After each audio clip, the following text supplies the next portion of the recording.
Hello students, welcome back to our online classes. I am Seema, your EVS teacher, and today I am going to teach you class 5th EVS chapter 9.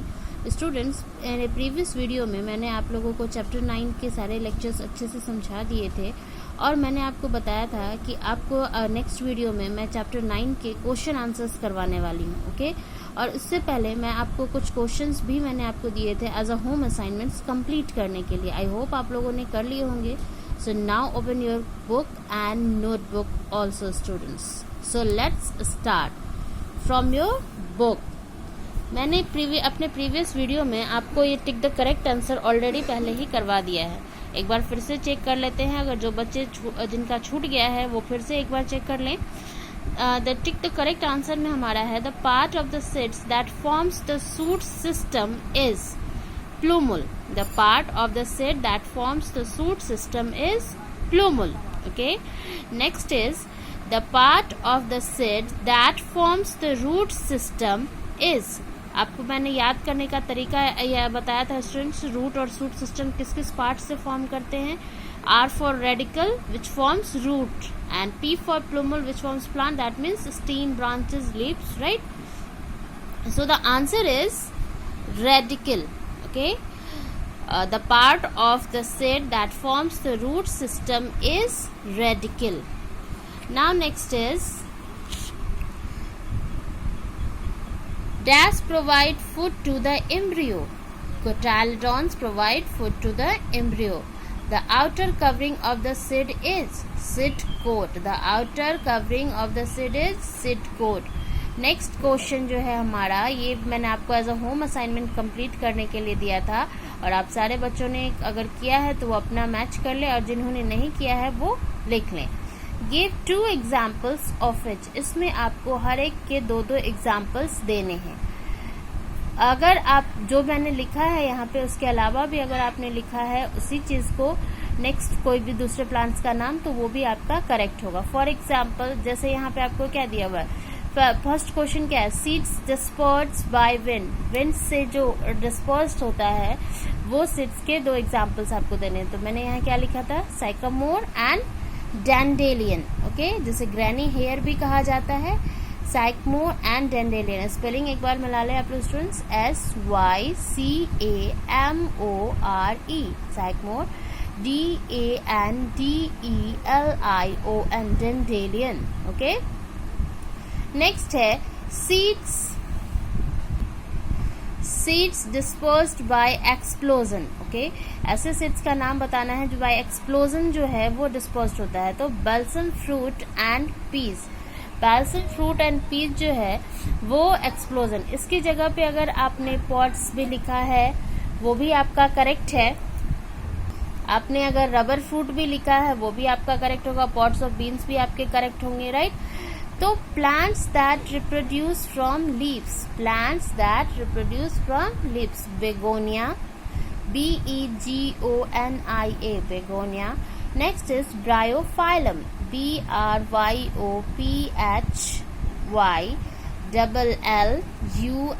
Bryophyllum. Okay. Next question is plants that reproduce from stems.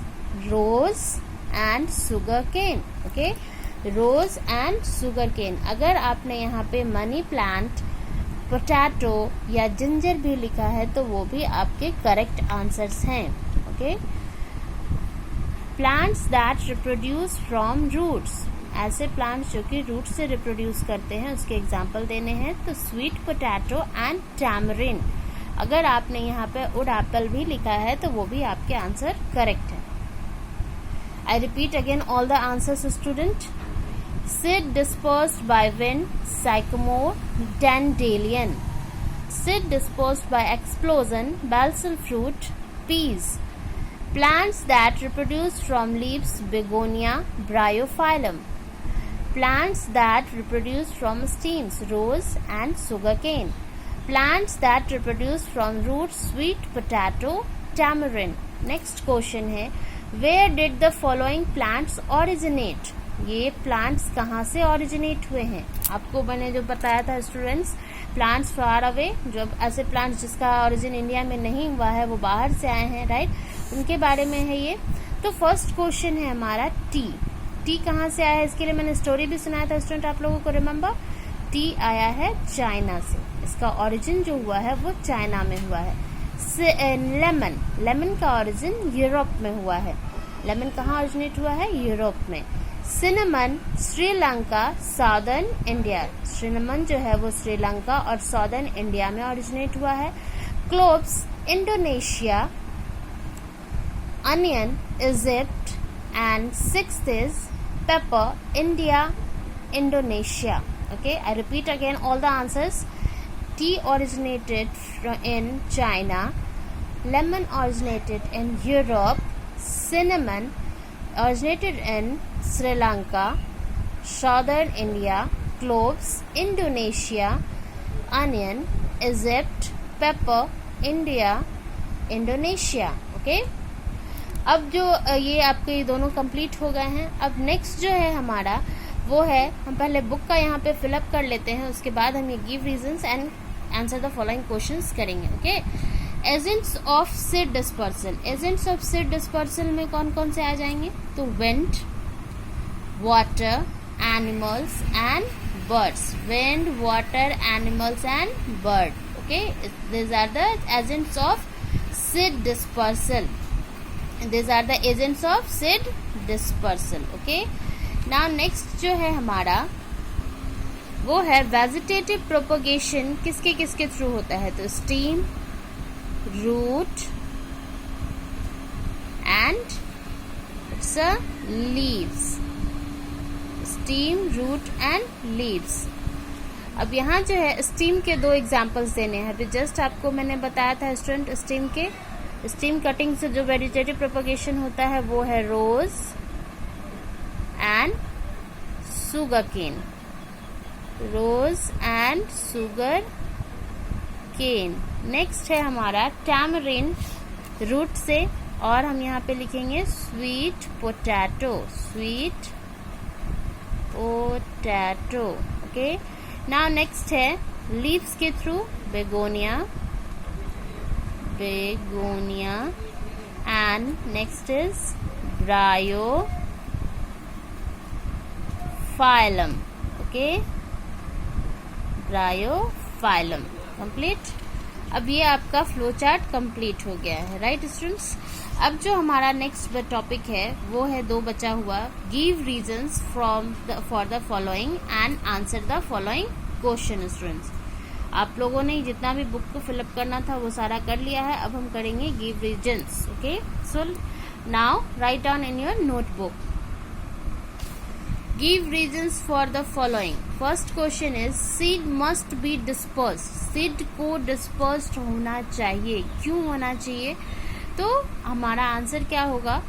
For proper growth and development. Students remember, मैंने आप लोगों को बताया था कि अगर सारे seeds एक ही जगह पे जमा हो जाएंगे तो उन्हें प्रॉपर न्यूट्रिशन नहीं मिल पाएगा, प्रॉपर स्पेस नहीं मिल पाएगा, जिसकी वजह से जब वो ग्रो करेंगे तो आपस में एक दूसरे के टकराएंगे और एक ही छोटे से स्पेस में जितना सारा न्यूट्रिएंट होगा वो कोई एक प्लांट्स को मिलेगा, दूसरे को नहीं, तो वो प्रॉपरली ग्रोथ और उनका डेवलपमेंट नहीं हो पाएगा। सो सीड जो है वो डिस्पर्स्ड होना चाहिए, किस लिए? For proper growth and development के लिए। ओके, नेक्स्ट क्वेश्चन है a seed kept under water does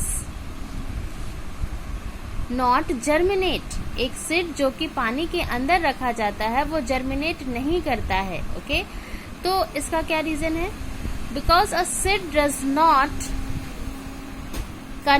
get air and warmth of sunlight. Okay, जो सीड है जो पानी के अंदर रहता है उसे वार्मथ ऑफ सनलाइट और एयर नहीं मिल पाता। दैट मीन्स कि वो अपने सारे नेसेसरी कंडीशंस जो है वो जर्मिनेशन के कंप्लीट नहीं कर पा रहा है। दैट्स वाई वो सीड जर्मिनेट नहीं कर पाएगा। सो आपने आंसर्स लिखे, because a seed does not gate air and warmth of sunlight. Okay, now next question is A seed kept in an airtight container does not germinate. एक seed जो air tight container में रखा हुआ रहता है वो germinate नहीं कर पाता है. ऐसा क्यों होता है?